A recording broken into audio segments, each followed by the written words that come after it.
The history of Oakland, a city in the county of Alameda, California, can be traced back to the founding of a settlement by Horace Carpentier, Edison Adams, and Andrew Moon in the 19th century.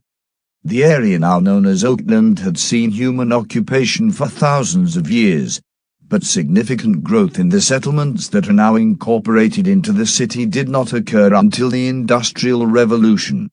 Oakland was first incorporated as a town in 1852. The earliest known inhabitants were the Hutchin tribe, who have lived there since time immemorial. The Hutchin belonged to a linguistic grouping later called the Ohlone. In Oakland, they were concentrated around Lake Maritime Temescal Creek, a stream that enters the San Francisco Bay at Emeryville. Oakland is one of an estimated 425 shell mound sites in the Greater Bay Area. Shell mounds, man-made mounds of earth and organic matter built up by humans over thousands of years, were often used as burial locations and/or centers of community life for the local indigenous population. Only 4 or so shell mounds are still visible, with many now under modern development. It is believed there is a shell mound under a Burger King in downtown Oakland. Conquistadors from New Spain claimed Oakland, and other Ohlone lands of the East Bay, along with the rest of California, for the King of Spain in 1772. In the early 19th century, the Spanish crown deeded the East Bay area to Luis Maria Peralta for his Rancho San Antonio. The grant was confirmed by the successor Mexican Republic upon its independence from Spain. Upon his death in 1842, Peralta divided his land among his 4 sons. Most of Oakland fell within the shares given to Antonio Maria and Vicente Peralta family at their home in Oakland. The Peralta Ranch included a stand of oak trees that stretched from the land that as today Oakland's downtown area to the adjacent part of Alameda, then a peninsula. The Peraltas called the area Encinal, a Spanish word that means oak grove. This was translated more loosely as Oakland in the subsequent naming of the town, as recounted by Horace Carpentier in his first address as mayor. The chief ornament and attraction of this city consists, doubtless, in the magnificent grove of evergreen oaks which covers its present site and from which it takes both its former name of Encinal and its present one of Oakland. The Peralta Ranch included a stand of oak trees that stretched from the land that as today Oakland's downtown area to the adjacent part of Alameda, then a peninsula. The Peraltas called the area Encinal, a Spanish word that means oak grove. This was translated more loosely as Oakland in the subsequent naming of the town, as recounted by Horace Carpentier in his first address as mayor. The chief ornament and attraction of this city consists, doubtless, in the magnificent grove of evergreen oaks which covers its present site and from which it takes both its former name of Encinal and its present one of Oakland. The trees were California live oaks, which are the dominant overstree plant of the coast live oak woodland habitat. Exploitation of Oakland's old-growth redwoods played a major role in the city's early economic history. A redwood forest of approximately 5 square miles spanned the Oakland Hills, with some trees rising to 300 feet. Many of the redwoods were from 12 to 20 feet in diameter, and one was measured at 32 feet. The forest was so prominent that ships entering San Francisco Bay would use it as a navigational landmark. Initially, small-scale logging provided lumber to local ranches and missions. After an export market developed in the 1830s, cutting rose to levels that alarmed the Peralta family, who owned the forest, but had permitted non-commercial exploitation by outsiders. Logs would be hauled to the edge of San Francisco Bay, often by routes known today as Redwood Road and Park Boulevard, then shipped across the bay to a rapidly growing San Francisco. Increasing numbers of adventurers arrived in the 1840s and began logging without regard to the Peralta family or the Mexican authorities. The start of the gold rush brought a brief lull to logging as loggers headed to the Sierras in search of gold. But the ensuing building boom increased lumber prices 10 to 20-fold, and logging soon resumed. For some, cutting trees could more reliably produce a fortune than hunting for ever more elusive gold. Although the 1848 Treaty of Guadalupe Hidalgo that concluded the Mexican-American War had supported existing Mexican legal arrangements, the Peraltas lost control of the forest. In 1850 the first steam-powered sawmill was erected within the forest, with 3 more mills added by 1852. By 1853 there were more men cutting redwoods than people living in any East Bay town. By 1860, the entire forest had been obliterated. Today's Redwood Regional Park is much smaller than the original forest, and is populated by much smaller redwoods. The Mexican government ceded 525,000 square miles, 55% of its pre-war territory to the U.S. in exchange for $15 million. The treaty also provided for the safeguarding of the land and property of Mexican citizens. This provision was regularly ignored by squatters and land speculators, some of whom began settling on the Peralta Ranch, particularly during the gold rush. Before Congress created a land commission in 1851 to pursue a settlement of property claims, a group of 3 men, Horace Carpentier, Edison Adams, and Andrew Moon, backed at one point by a small army of some 200 men hired from San Francisco, began developing a small settlement on Peralta land initially called Contra Costa, in the area that is now downtown Oakland. The United States Post Office recognized this by establishing a post office there with the name Contra Costa. Carpentier was elected to the California state legislature and got the town of Oakland incorporated on May 4, 1852. By the time the Land Commission got around to confirming the Peraltas claims in 1854, Oakland was quickly being further developed. The Peraltas in the meantime had been persuaded to sell various parcels of their vast holdings. In 1853, John Coffee Jack Hayes, a famous Texas Ranger, was one of the first to establish residence in Oakland while performing his duties as sheriff of San Francisco. During World War II, the East Bay was home to many war-related industries. Among these were the Kaiser shipyards in nearby Richmond. The medical system devised for shipyard workers became the basis for the giant Kaiser Permanent HMO, which is a large medical center at MacArthur and Broadway, the first to be established by Kaiser. Oakland's Moore Dry Dock Company expanded its shipbuilding capabilities and built over 100 ships. Valued at $100 million in 1943, Oakland's canning industry was its second most valuable war contribution after shipbuilding. Sited at both a major rail terminus and an important seaport, Oakland was a natural location for food processing plants, whose preserved products fed domestic, foreign, and military consumers.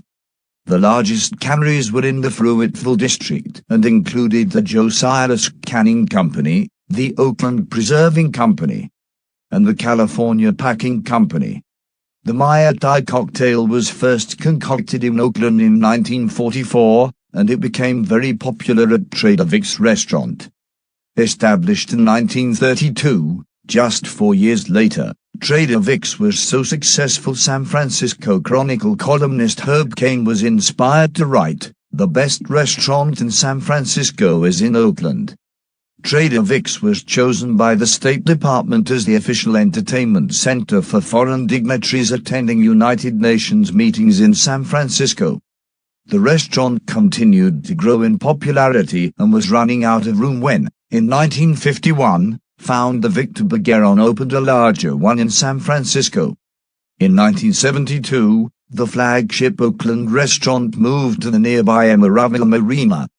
In 1946, National City Lines, a General Motors holding company, acquired 64% of Key Systems stock. During the next several years, NCL engaged in the conspiratorial dissolution of Oakland's electric streetcar system. NCL converted the key system's electric streetcar fleet to diesel buses, tracks were removed from Oakland streets, and the lower deck of the Bay Bridge was converted to automobile traffic, which reduced the passenger carrying capacity of the bridge. Freeways were constructed, which partitioned the social and retail fabric of neighborhoods. In the 1948 federal case United States v. National City Lines Inc., the defendants were found guilty on account of conspiring to monopolize the provision of parts and supplies to their subsidiary companies. The companies were each fined $5,000, and the directors were each fined $1. The verdicts were upheld on appeal in 1951. In the late 1960s and early 1970s, the Fruitville district was part of the Chicano movement. In 1968, the Oakland police murdered a young Chicano named Charles DeBaca on 35th Avenue in East Oakland. A group called Latinos United for Justice organized to combat police brutality after Mr. DeBaca's murder. Chicano radical militants like the Chicano Revolutionary Party and the Brown Berets also organized and began doing work in the Fruitville district to protect the Chicano and Latino community from police brutality and at a free breakfast program in the Fruitville area with the help of the Black Panthers. On July 26, 1970, the Fruitville district held the Chicano moratorium against the Chicanos going to fight in the Vietnam War. La Clinica de la Raza was also formed on Fruitville Avenue in 1970 by Chicano students in order to have a free clinic for the Chicano and Latino community in East Oakland. La Raza Unida Party also had a chapter in Oakland. The Chicano movement was also part of Oakland's radical history in the 60s and 70s. Starting in the late 1960s and continuing into the early 1980s, the number of Latinos, mostly of Mexican origin, began to increase in Oakland, especially in the Fruitville district. This district is one of the oldest in Oakland, growing up around the old Peralta estate. After his 1999 inauguration, Oakland Mayor Jerry Brown continued his predecessor Elihu Harris' public policy of supporting downtown housing development in the area defined as the Central Business District in Oakland's 1998 General Plan. Since Brown's stated goal was to add 10,000 residents to downtown Oakland, it became known as the 10K Plan.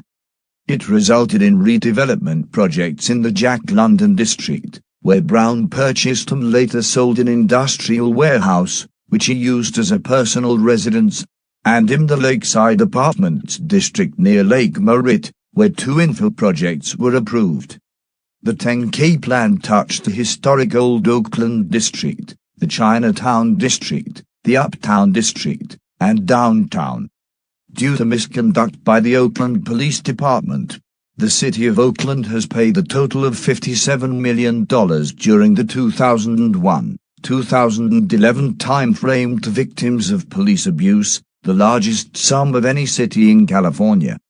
On October 10, 2011, protesters and civic activists began Occupy Oakland demonstrations directed against national social and economic inequality at Frank Hogarth Plaza in downtown Oakland. The demonstrators set up an encampment that, at one point, consisted of a miniature city of as many as 150 tents. At one point, a second encampment was established at Snow Park on Lake Merritt. Oakland police raided and dismantled the 2 protest sites at Frank Hogarth Plaza and Snow Park early in the morning on October 25. Later the same day, in efforts to re-establish the encampments, protesters clashed with police. 2 officers and 3 protesters were injured and more than 100 people were arrested. On November 2, thousands marched upon and shut down the port of Oakland. At least 2 Iraqi war veterans were injured in the demonstrations by police action. By November 14, the encampment at the plaza in front of City Hall had been cleared, and it was announced by city officials that continued protests had cost the city $2.4 million. A January 28, 2012 attempt by Occupy Oakland protesters to overtake the vacant Henry J. Kaiser Convention Center resulted in hundreds of arrests by police, and that evening a break-in by vandals to Oakland City Hall resulted in damage to artwork and the building itself. On April 2, 2012, 7 people were killed in a shooting at Oikos University, located in East Oakland near the airport and Coliseum complex. Suspect 1 LGOH surrendered an hour later to police in Alameda. The shooting was considered the deadliest mass killing in the city's history. In July 2013, after the acquittal of George Zimmerman in the Trayvon Martin trials, there were protests. A small group of the protesters were organized in cities including San Francisco, Philadelphia, Chicago, Washington, D.C., and Atlanta. On December 2, 2016, a fire at a Fruitville district warehouse, which was hosting a music event, killed at least 36 people. It was the deadliest fire in the city's history. Oakland teachers went on strike in February 2019. Throughout the 2010s, the city's Oakland Medical Center, the first HMO and first Kaiser Permanent Hospital, underwent a $2 billion retrofit including numerous new buildings. It always had a concentration of Latino residents, businesses and institutions, and increased immigration, continuing into the 21st century, has added greater numbers in Fruitville and throughout East Oakland. Thanks for watching. Follow for more videos. Stay with us.